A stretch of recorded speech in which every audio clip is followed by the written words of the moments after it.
اس منصوبے کی بنا پر انہوں نے ہماری حکومت کو انکار کر دیا۔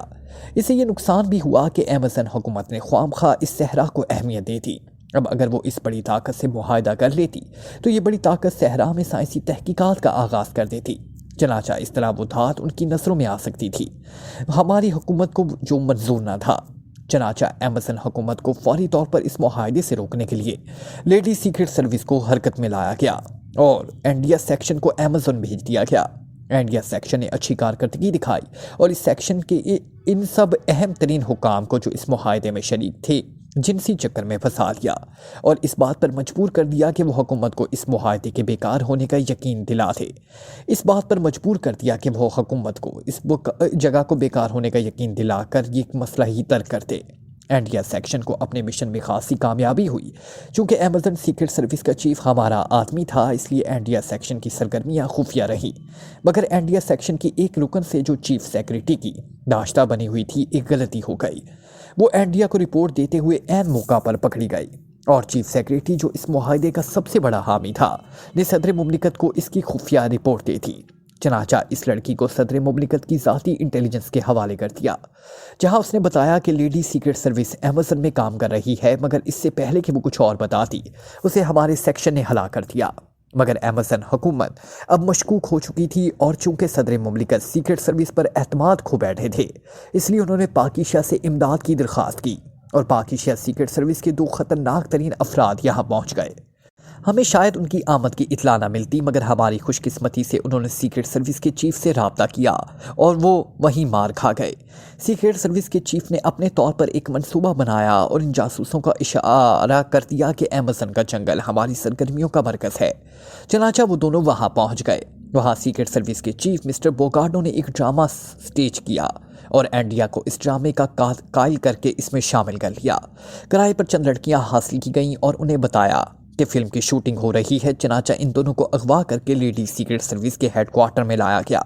پھر وہاں بوگارڈو اپنے ماتحتوں سمیت پہنچ گیا۔ چنانچہ ان دونوں جاسوسوں کے سامنے اس نے یہی منظر پیش کیا کہ ان کا چارہ بنا کر اس نے لیڈی سیکرٹ سروس کے ہیڈ کوارٹر کو ڈھونڈ نکالا ہے۔ انڈیا کے سوا کرائے کی تمام لڑکیوں کو قتل کر دیا گیا تاکہ وہ کسی کے سامنے حقیقت نہ اگل سکیں۔ اس وقت تک منصوبہ یہی تھا کہ ان دونوں جاسوسوں کو صدر مملکت کے سامنے پیش کیا جا سکے تاکہ وہ خود انہیں رپورٹ دیں کہ واقعی ہیڈ کوارٹر ختم ہو چکا ہے۔ مگر پھر اچانک صورتحال بدل گئی اور وہ دونوں غائب ہو گئے یا کر دیے گئے۔ بہرحال بوگارڈو نے ہمیں یہی رپورٹ دی کہ اس نے انہیں زہریلے گٹر میں گرا کر ہلاک کر دیا، کیونکہ وہ اس ڈرامے سے مشکوک ہو گئے تھے۔ اگر وہ ان کی لاشیں بھی پیش کر دیتا تو میں بوگارڈو پر یقین آ جاتا، مگر اس نے ایسا نہیں کیا۔ چنانچہ یہ امکان پیدا ہو گیا کہ بوگارڈو کہیں ہمیں ڈبل کراس نہ کر رہا ہو، چنانچہ اسے ختم کر دیا گیا۔ ان دونوں ایجنٹوں کو تلاش کیا گیا مگر ان کا کہیں پتہ نہیں چل سکا۔ چیف باس نے پوری تفصیل سے تمام حالات بتائے اور باقی تمام لڑکیاں خاموش بیٹھی اس کی تقریر سن رہی تھی۔ چیف باس نے چند لمحوں کے توقف کیا، شاید وہ مسلسل بولنے کی وجہ سے تھک گئی تھی۔ پھر اس نے دوبارہ بات شروع کی۔ اب صورتحال یہ ہے کہ حکومت چکنا ہو چکی ہے، وہ دونوں ایجنٹ غائب ہیں۔ اس بات کا امکان ہے کہ وہ بوگارڈو کے ہاتھوں میں واقعی ختم ہو چکے ہوں، اور دوسری صورت یہ بھی کہ انہوں نے صدر مملکت سے براہ راست رابطہ قائم کر کے اس ڈرامے کی رپورٹ دے دی ہو۔ فی الحال اس معاہدے کے بارے میں حکومت کی یہ سرد مہری موجود ہے، مگر حالات کسی بھی لمحے پلٹ سکتے ہیں۔ چنانچہ اب حکومت نے ایک نیا منصوبہ بنایا ہے کہ وہ یہ ملک کے تمام اعلیٰ حکام صدر مملکت سمیت قتل کرا دیے جائیں۔ اس طرح ملک میں غیر یقینی صورتحال پیدا کر دی جائے تاکہ وہ معاہدے کے بارے میں سوچ بھی نہ سکیں۔ پھر ایسی پارٹی کو برسر اقتدار لایا جائے جو ہمارے ملک کے ایجنٹ کے طور پر کام کر سکے۔ پھر یہ نئی حکومت تیل کی تلاش کے لیے اس بڑی طاقت سے معاہدہ کرنے کی بجائے ہمارے ملک سے تیل کی تلاش کا معاہدہ کرے۔ اس طرح تیل کی تلاش کی آڑ میں ہم آسانی سے خفیہ لیبارٹری قائم کر کے اس دھات کو حاصل کر سکتے ہیں۔ اس سلسلے میں ہماری ناران سیکرٹ سروس سے کام کر سکتی تھی، مگر اس طرح ایک اور خطرہ پیدا ہو سکتا کہ یہ ہماری فورن سیکرٹ سروس کی سرگرمیوں کی بھنک اس بڑی طاقت کو مل جاتی اور وہ ہوشیار ہو جاتی، پھر اس کی طاقت اور سیکرٹ سروس کا کام شروع کر دینی، جس کا نتیجہ یہ نکلتا کہ اس زور آزمائی میں ہمارا مشن ناکام بھی ہو سکتا تھا۔ چنانچہ یہ فرض لیڈی سیکرٹ سروس کے سپرد کر دیا گیا، جس کے وجود سے تمام ملکوں کی سیکرٹ سروس لا علم ہے۔ ہم نے ان سب کو یوں قتل کرنا ہے کہ صرف ملک میں غیر یقینی صورتحال پیدا ہو مگر کسی قسم کی سرگرمیاں سامنے نہ آئے۔ بس یہی سمجھ لیا جائے کہ یہ لوگ سیاسی طور پر قتل کر دیے گئے پھر وہاں سیاسی ابتری پھیلا دی جائے، باقی کام دیگر لوگ کریں گے اور ہماری من پسند پارٹی برسر اقتدار آتے ہی ہمارا مشن کامیاب ہو جائے گا۔ یہ ہے اصل مشن۔ اب آپ سوالات کر سکتی ہیں، چیف باس نے تھکے تھکے لہجے میں کہا اور پھر خاموش ہو گئی۔ چیف باس، کیا یہ سب حکام بیک وقت ختم کر دیا جائے گا؟ ایک لڑکی نے پوچھا۔ ہاں، اس سلسلے میں ایک پروگرام بنایا گیا ہے، تمام حکام کو ایک جگہ جمع کیا جائے گا، پھر اس جگہ کو اڑا دیا جائے گا، چیف باس نے جواب دیا۔ چیف باس، ان 2 ایجنٹوں کا کیا ہوگا جو غائب ہیں؟ ایک اور لڑکی نے پوچھا۔ ہمارا ایک سیکشن صرف انہیں تلاش کرنے کا کام سر انجام دے گا، زندہ یا مردہ، دونوں صورتوں میں، چیف باس نے جواب دیا۔ مگر باس، یہ بھی تو ہو سکتا ہے کہ پاکستان سیکرٹ سروس اپنے ایجنٹوں کی خفیہ طور پر تلاش شروع کر دے۔ ایسی صورت میں ہمارے سیکشن کا اس سے ٹکراؤ یقینی ہے اور اس ٹکراؤ کے بعد ہمارا منصوبہ آؤٹ ہو جائے گا، ایک اور لڑکی نے رائے دیتے ہوئے کہا۔ یہی سیکشن کام بھی کرنے کا پاکستان سیکرٹ سروس ایجنٹوں کی ٹولے اور اس طرح اس کی سرگرمیوں سے باخبر رہے، چیف باس نے جواب دیا۔ پھر چند لمحوں تک خاموشی طاری رہی۔ اوکے، تمام تفصیلات آپ نے سن لی۔ یہ تمام تفصیلات آپ کو اس لیے بتائی گئی کہ اس نازک اور اہم مشن کو سر انجام دیتے ہوئے آپ کی تمام پوزیشن کا علم ہو۔ ہمارا کام بےحد نازک ہے اور اہم بھی ہے۔ ہم نے ایمیزون میں سیاسی برتری پھیلانی ہے، حکومت کو قتل کرنا ہے، مخصوص سیاسی پارٹیوں سے مل کر کام کرنا ہے، مگر ان تمام منصوبے کی اہم ترین بات یہ ہے کہ ہم سب نے کسی بھی صورت میں منظر عام پر نہیں آنا ہے، کسی بھی صورت میں سیکرٹ سروس کی بھنک کسی کے کانوں میں نہ پڑے۔ اگر ایسا ہو گیا تو ہماری سروس کا وجود ختم کر دیا جائے گا، چیف باس نے جواب دیا۔ مگر چیف باس، اس طویل اور خوفناک پروگرام میں یہ کیسے ممکن ہے کہ ہماری کوئی کارکن سامنے نہ آئے؟ گھروں میں بیٹھ کر یا حکام کے بستروں میں لیٹ کر تو یہ کام سر انجام نہیں دیا جا سکتا، ایک لڑکی نے قدرے تلخ لہجے میں کہا۔ میں سمجھتی ہوں اس سے قبل لیڈی سیکرٹ سروس اس قسم کا کام نہیں لیا گیا۔ ہمارا کام صرف داشتاؤں کے روم میں خفیہ راز حاصل کرنا ہوتے ہیں اور ایسا ہم صرف مردوں کے بستروں میں لیٹ کر لیتی تھی، مگر اس بار جو مشن ہمارے سپرد کیا گیا اس میں قتل و غارت اور جاسوسی کا ہر انداز شامل ہوگا، مگر اس کے باوجود ہم نے سامنے نہیں آنا۔ چنانچہ مشن سے پہلے آپ کو ایک ایسا کیپسول دیا جائے گا، جب آپ کسی ایسی مشکل میں پھنس جائیں جسے ہماری سروس سامنے آتی ہو تو آپ سروس پر اپنے آپ کو قربان کر دیں۔ بہرحال مجھے امید ہے کہ اس کی نوبت نہ آئے گی۔ میں نے اس سلسلے میں ایک اسپیشل پلان تیار کیا ہے جسے ہم یہ سب کچھ بھی کر لیں گے اور ہماری اس حقیقت بھی سامنے نہیں آئے گی، چیف باس نے جواب دیا۔ اوکے، ہمیں آپ پر اعتماد ہے اور ہم وطن کی عظمت کی خاطر جان بھی کھیل سکتی ہیں، سب لڑکیوں نے کہا۔ ٹھیک ہے، اب آپ جا سکتی ہیں، آپ کو میری نیک تمنائیں، چیف باس نے کہا۔ پھر وہ اٹھ کر تیز تیز قدم اٹھاتی واپس اسی بغلی دروازے میں غائب ہو گئی۔ اس کے جاتے ہی باقی لڑکیاں اٹھی اور بڑے دروازے سے باہر نکلتی چلے گئی۔ ان سب کے چہروں پر گہری سنجیدگی طاری تھی۔ شوالہ ہوٹل کے ایک کمرے میں صفدر اور عمران موجود تھے۔ عمران نے ہوٹل میں آتے ہی ایک کمرہ بک کرایا اور اس کمرے میں پہنچ کر اس نے اپنا اور صفدر کا میک اپ کیا۔ میک اپ کا سامان وہ ہوٹل آتے ہوئے راستے میں خرید چکا تھا۔ میک اپ بدل کر ان دونوں نے کمرہ چھوڑ دیا تو عقبی راستے سے ہوٹل سے باہر آ گئے۔ پھر وہاں سے گھوم پھر کر وہ ایک بار پھر شوالہ ہوٹل میں داخل ہوئے اور انہوں نے نئے ناموں سے نیا کمرہ بک کرا دیا۔ اس وقت وہ دونوں اس کمرے میں موجود تھے۔ دونوں مقامی نوجوانوں کے میک اپ میں تھے اور اپنے حلیے سے کوئی تاجر لگتے تھے۔ عمران نے اس کمرے میں آتے ہی ٹیلیفونک سروس پر اپنے ملک کال بک کرائی اور پھر جلد ہی اس کا رابطہ سر سلطان سے قائم کر دیا گیا۔ ہیلو، سر سلطان اسپیکنگ۔ اسی طرف سے سر سلطان کی آواز سنائی دی۔ یوں لگتا ہے جیسے وہ سوئے اٹھ کر آئے ہوں۔ پرنس آف ٹھم اسپیکنگ، عمران نے جواب دیا۔ اوہ پرنس، تم کہاں ہو؟ مجھے تمہاری بےحد فکر تھی۔ سر سلطان کے لہجے میں حیرت کے ساتھ خوشی کا عنصر بھی موجود تھا۔ میں یہاں بخیریت ہوں، ہمارے ساتھ سودے میں فراڈ کیا گیا، اس لیے دیر لگ گئی، عمران نے جواب دیا۔ وہ جان بوجھ کر ایسے انداز میں بات کر رہا تھا کہ اگر کال چیک ہو تو انہیں تاجر ہی سمجھا جائے، مگر مجھے تو اطلاع دی گئی تھی کہ سودے کے بعد تم غائب ہو گئے۔ سودا مکمل ہو گیا ہے، سر سلطان نے کہا۔ سودا ہوا ہی کہاں ہے، وہ تو ہمیں لوٹنے کے لیے ڈرامہ رچایا گیا، مینیجنگ پارٹنر اس ڈرامے کا انچارج تھا، عمران نے جواب دیا۔ اوہ میں سمجھ گیا، بہرحال سودا مکمل ہونا چاہیے ورنہ ہماری فرم کی ساکھ اعتماد میں فرق آ جائے گا، سر سلطان نے کہا۔ آپ بے فکر رہیں، پرنس آف ڈھم سودا مکمل کیے بغیر واپس نہیں آئے گا، اس نے بڑے پر اعتماد لہجے میں کہا۔ ایک بات اور، تمہارے غائب ہونے کی اطلاع ملنے پر میں نے فرم کے ورکنگ ہیڈ اور اس کے ساتھیوں سمیت وہاں بھیجا تھا تاکہ تمہارا پتہ لگایا جا سکے۔ ابھی تک ان کی طرف سے کوئی اطلاع نہیں ملی۔ سر سلطان نے کہا۔ اوہ، مجھے تو علم نہیں، بہرحال اب میں انہیں تلاش کر لوں گا، عمران نے جواب دیا۔ اچھا، سودا مکمل ہوتے ہی تم واپس چلے آنا، نہ جانے کس وقت یہاں تمہاری ضرورت پڑ جائے، سر سلطان نے کہا۔ ٹھیک ہے، اچھا، اللہ حافظ، عمران نے کہا۔ اس نے ریسیور رکھ دیا۔ X2 ٹیم سمیت یہاں پہنچ چکا ہے، عمران نے ریسیور رکھتے ہوئے مڑ کر صفدر سے کہا۔ اوہ، مگر اب تک اس نے ہم سے رابطہ قائم نہیں کیا، صفدر نے چونکتے ہوئے کہا۔ نہ جانے کیا بات ہے، بہرحال میں اس سے خود رابطہ قائم کرتا ہوں، عمران نے سنجیدہ لہجے میں کہا۔ پھر اس نے اپنے ہاتھ پر بندھی ہوئی گھڑی کا وینڈ بٹن کھینچا اور سوئیوں کو مخصوص انداز میں گھمانے لگا۔ چند لمحوں بعد گھڑی پر 12 کا ہندسہ سرخ رنگ میں چمکنے لگا۔ عمران خاموش بیٹھا 12 کے ہندسے کو دیکھتا رہا۔ چند لمحوں بعد اچانک سرخ رنگ سبز رنگ میں تبدیل ہو گیا۔ اس کا مطلب تھا کہ رابطہ قائم ہو گیا ہے۔ ہیلو پرنس آف دھم اسپیکنگ اوور، عمران نے موتبانہ لہجے میں کہا۔ X2، دوسری طرف سے X2 کی مخصوص آواز ابھری۔ سر، مجھے ابھی رپورٹ ملی ہے کہ آپ یہاں پہنچ چکے ہیں، عمران نے جواب دیا۔ اس کا لہجہ بدستور موتبانہ تھا۔ اسے صفدر کی ذہانت کا علم تھا، اس لیے وہ کم سے کم اس کے سامنے بھی تکلفی سے بات نہیں کر سکتا تھا۔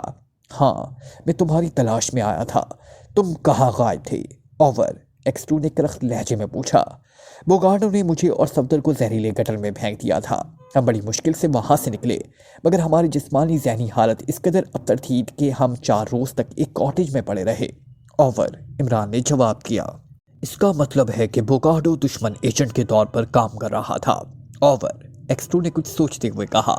ہاں سر، مگر وہ قتل ہو چکا ہے، عمران نے اپنی طرف سے دھماکہ کیا۔ ہاں، مجھے معلوم ہے، اسے میرے سامنے قتل کیا گیا تھا، اور تمہیں یقیناً یہ سن کر حیرت ہوگی کہ اس کا قتل تمہاری وجہ سے ہوا، X2 نے جواب دیا۔ اور عمران سمجھ گیا کہ وہ تیسرا آدمی جس کی موجودگی کا احساس بوگارڈو کے کمرے میں ہوا تھا وہ بلیک زیرو ہوگا۔ میری وجہ سے؟ عمران نے حیرت زدہ لہجے میں کہا۔ ہاں، قاتل اس سے تمہارا مطالبہ کر رہے تھے، اس کا خیال تھا کہ بوگارڈو نے تمہیں اور صفدر کو کہیں چھپا دیا ہے اور تم سے مل کر انہیں ڈبل کراس کر رہے ہیں، اوور، X2 نے تفصیل بتاتے ہوئے کہا۔ اوہ، تو یہ بات ہے، اس کا مطلب ہوا کہ بوگارڈو براہ راست ان کی تنظیم کا رکن نہیں تھا بلکہ ان کے لیے کام کر رہا تھا، اوور، عمران نے کچھ سوچتے ہوئے کہا۔ اسے ایک لڑکی نے قتل کیا، بوگارڈو اس لڑکی کو اینڈریا کے نام سے پکار رہا تھا، لڑکی بے حد نڈر، چست، چالاک اور تیز تھی، X2 نے کہا۔ لڑکیاں ہوتی ہی ایسی ہیں سر، اب اگر شادی کر لیں تو آپ کو بھی ذاتی تجربہ ہو جائے گا۔ عمران کا ذہن اچانک پٹری سے اتر گیا۔ ظاہر ہے عمران جیسا آدمی کب تک سنجیدہ رہ سکتا تھا؟ فضولیات نہیں، اوور، X2 نے قدرے کرخت لہجے میں جواب دیتے ہوئے کہا۔ سر، شادی فضولیات میں شامل نہیں، ورنہ آپ کی والدین، او سوری سر، عمران نے فکرے کے آخر میں بکھلاتے ہوئے کہا۔ اوور اینڈ آل، اسی طرف سے کہا گیا اور سلسلہ منقطع کر دیا گیا۔ صفدر عمران کی باتوں پر بیٹھا دل ہی دل میں ہنس رہا تھا۔ عمران صاحب، آپ کی ہمت ہے کہ آپ X2 سے اس قسم کی باتیں کر لیتے ہیں، ورنہ ہمارا تو ان کی آواز سن کر ہی خون خشک ہو جاتا ہے، صفدر نے مسکراتے ہوئے کہا۔ ہر شریف آدمی کا خون پردہ نشینوں کی آواز سن کر خشک ہو جاتا ہے، مگر میں کچھ ٹھیٹ قسم کا واقعہ ہوا ہوں، عمران نے جواب دیا، اور صفدر بھی اختیار ہنس پڑا۔ صفدر، اب ہمیں اینڈریا کو ڈھونڈنا ہوگا، تبھی اس گروہ کا کلو ہم حاصل کر سکتے ہیں، عمران نے اچانک سنجیدہ لہجے میں صفدر سے مخاطب ہو کر کہا۔ اس سے پہلے کہ صفدر کو جواب دیتا، اچانک دروازے پر دستک ہوئی۔ وہ دونوں بیک وقت چونک پڑے۔ صفدر نے اٹھ کر دروازہ کھول دیا۔ دروازے پر 2 قوی ہیکل نوجوان کھڑے تھے، ان کے چہرے سپاٹ تھے۔ دروازہ کھلتے ہی وہ دونوں اندر آ گئے۔ صفدر اور عمران حیرت سے انہیں دیکھ رہے تھے۔ فرمائیے حضرت، آپ نے کیسے تکلیف کی؟ عمران نے پہلی بار سکوت کا پردہ چاک کرتے ہوئے کہا۔ اس کمرے سے ٹرانسمیٹر کال ہوئی ہے، ان میں سے ایک نوجوان نے اسپاٹ لہجے میں کہا۔ ہوئی ہوگی، پھر؟ عمران نے لاپرواہی سے جواب دیا۔ آپ دونوں کو ہمارے ساتھ چلنا ہوگا، ہمارا تعلق انٹیلیجنس سے ہے، نوجوان نے جواب دیا۔ آپ کا تعلق چاہے کالے چور سے کیوں نہ ہو، ہمارا مطلب چائے پیے لاؤں آپ کے لیے، عمران نے اسی لہجے میں کہا، اور پھر کسی مشین کی طرح ان کے بازو حرکت میں آئے اور اب ان کے ہاتھوں پر ریوالور چمک رہے تھے۔ ہمیں حکم دیا گیا ہے کہ اگر آپ ذرا بھی کوئی مسئلہ کھڑا کریں تو آپ کو گولی مار دی جائے، اسی نوجوان نے اسپاٹ لہجے میں کہا۔ ارے بھائی، اطمینان سے بیٹھو، چائے پیو، پھر ہمیں بتاؤ کہ آخر چکر کیا ہے۔ ہم دونوں تاجر ہیں، ہمارا ٹرانسمیٹر سے بھلا کیا تعلق، عمران نے کہا۔